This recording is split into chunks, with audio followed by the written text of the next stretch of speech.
आज क्लास 10 का आपका वीडियो देखिएगा जो हर एग्जाम में पूछने जाने वाला प्रश्न है। देखिएगा इसका क्लास 10 में आपका VVI एग्जाम में क्वेश्चन आएगा। देखिएगा 2 के 2 हो जाएगा cos स्क्वायर 60, यहाँ cos लिखा है, cos 60 का वैल्यू कितना होता है तो 1/2 पर कुछ हो जाएगा होल स्क्वायर हो जाएगा तो 2 के 2 1/4 2 दूना 4 1/2 आपका आंसर हो जाएगा।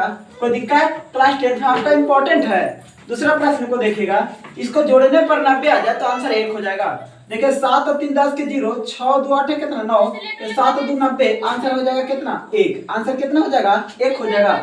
अगला प्रश्न को हम लोग देखते हैं। अगला प्रश्न है tan थीटा और 8/15, तो tan थीटा वाला फार्मूला था p/b 8/15 होता है। यहाँ से क्या निकालेंगे h निकालेंगे, तो h निकालने का स्क्वायर होता है p का स्क्वायर प्लस b का स्क्वायर होता है।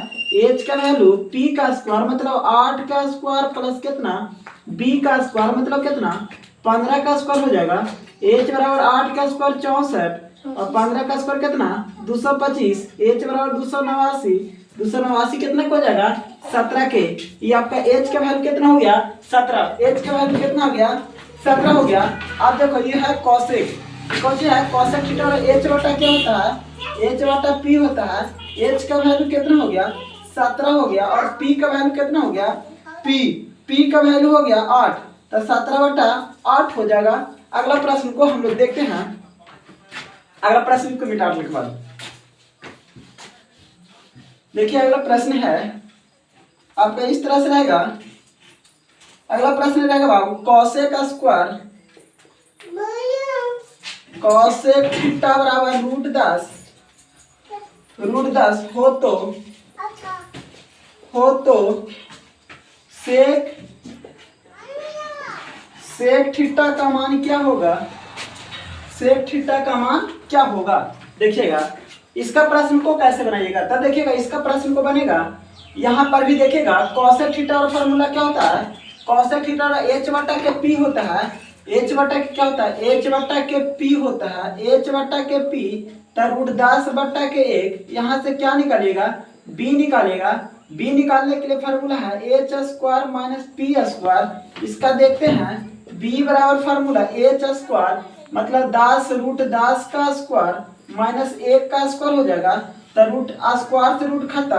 b बराबर यहाँ पे 10 माइनस 1 हो जाएगा। इसको b बराबर कितना हो जाएगा 9, इसका निकालेगा बाबू तब b बराबर कितना हो जाएगा 3 हो जाएगा।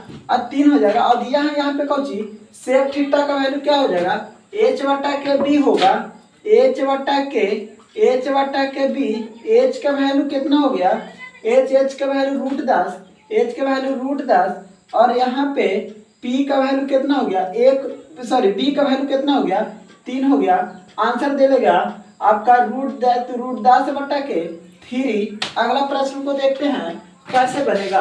आगे प्रश्न है हम लोग का, आगे प्रश्न दिया है इस तरह से तो कैसे बनेगा, इस तरह से दिया बाबू। अगला प्रश्न दिया हमको 13 नंबर प्रश्न को दिया है tan 49 और बट्टा cot 41 था। इसको जोड़ने पर 90 आ जाए तो आंसर कितना होगा 1 होगा। 9 1 10, 4 4 8 है कितना 9, आपका जोड़ने पर आंसर 90 आ गया तो आंसर कितना होगा 1 होगा। आंसर कितना होगा 1 होगा।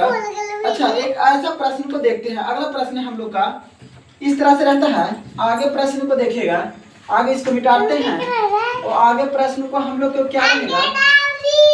अगला प्रश्न है कहता tan π/2, तब पाई के वैल्यू कितना होता है 180 होगा। tan 180/2 तेरा काट देगा 90 हो जाएगा। तो यहाँ tan 90 का वैल्यू कितना होता है, tan 90 का वैल्यू कितना होता है, तो tan 90 का वैल्यू देख लीजिएगा। tan यहाँ है, tan 90 का वैल्यू क्या होगा अपरिभाषित होगा। आंसर होगा अपरिभाषित। आंसर क्या होगा अपरिभाषित होगा। अगला प्रश्न को देखते हैं हम लोग, आगे के प्रश्न कैसे बनेगा। देखिए अगला प्रश्न को हम देखते हैं। आगे प्रश्न है एक अगला प्रश्न है बाबू। ये देखिए कुछ ऐसा आपका एग्जाम में मिलेगा कि जो सिर्फ मान बेसिस पर आधारित रहेगा। 1/√3 ये किसके मान के बराबर है, किसके बराबर है, तो ऑप्शन एक रहेगा। ऑप्शन दिया है 1/√3, 1/√3 किसके बराबर है, लिखा ऑप्शन में tan 60, tan 60। दूसरा ऑप्शन दिया है cos 45, दूसरा दिया है cos 45, और तीसरा ऑप्शन दिया है cos 45 sin 30 दिया है, और चौथा ऑप्शन हमको दिया है tan 30 दिया है। तब देखिएगा एक में आंसर चुन के मारना है हमको। तो 1/√, तो tan 60 का वैल्यू कितना होता है, सिर्फ खाली √3 होता है। कॉसेक देखिएगा यहाँ कॉसेक 45 का वैल्यू 1/√2 होता है, और देखिएगा sin 30 का वैल्यू 1/2 होता है, 1/2 होता है। और tan 30 यहाँ tan है, देखो tan 30 का वैल्यू 1/√3 होता है। हमारे 1/√3 किसके बराबर है, तो आंसर डी में आ जाएगा, हमको इसको बराबर हो जाएगा। अगला प्रश्न को देखिएगा, अगला प्रश्न रहेगा, हमको प्रश्न को देखिएगा। आगे के प्रश्न है, अगला प्रश्न इस तरह से जरा बना के बताइए। तो अगला प्रश्न है 14 के बाद हम लोग का कहता है sec स्क्वायर 60 - 1 का मान कितना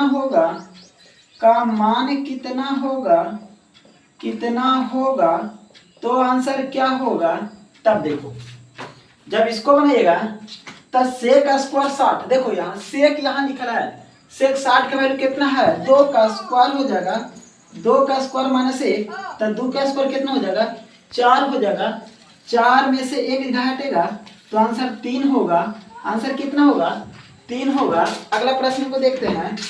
अगला प्रश्न हम लोग का किस तरह से है, अगला प्रश्न है, आगे प्रश्न को किस तरह से है से देखो। आगे प्रश्न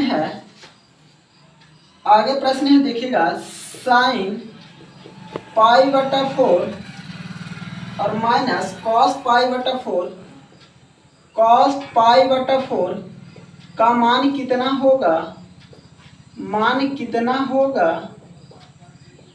होगा बाबू। तब देखिएगा sin π/4, तब पाई की वैल्यू 180 होता है, इसको काट देगा तो 45 मतलब में हो जाएगा, इसको भी काट देगा 180 को, तब 45 मतलब में हो जाएगा। मतलब sin 45 का वैल्यू कितना होता है, तो sin 45 का वैल्यू 1/√2, और cos 45 का वैल्यू कितना होता है, 1/√2, √2 एलसीएम हो जाएगा, 1 - 1 0/√2, आंसर 0 हो जाएगा। आंसर क्या होगा, 0 होगा। अगला प्रश्न को हम लोग देखते हैं। आगे प्रश्न के क्या रहेगा, आगे प्रश्न है हम लोग का बाबू, अगला प्रश्न को देखते हैं। आगे प्रश्न है 1 + tan स्क्वायर थीटा का वैल्यू कितना होता है, तो 1 + tan स्क्वायर थीटा बराबर होता है, 1 + tan स्क्वायर थीटा बराबर होता है सीधे sec स्क्वायर थीटा होता है, sec स्क्वायर थीटा होता है। 1 + tan स्क्वायर थीटा का कितना होता है, sec स्क्वायर थीटा होता है। आगे क्या क्वेश्चन दिया से देखिएगा। अगला प्रश्न दिया बाबू आप लोग का क्लास 10th में, कहता है √3 कितना दिया है, √3 दे दिया है, और √3 cosec और √3 दिया है, और यहाँ पे क्या दिया है, cosec थीटा बराबर 2 दिया है। तो थीटा का मान क्या होगा, थीटा का मान ज्ञात करें। तब देखो यहाँ स्क्वायर से रूट में चला जाएगा, तो इसको लिख सकते हैं cosec थीटा बराबर 2/√3 होगा। तो ये किसके बराबर है, तो देखते हैं cosec यहाँ लिखा है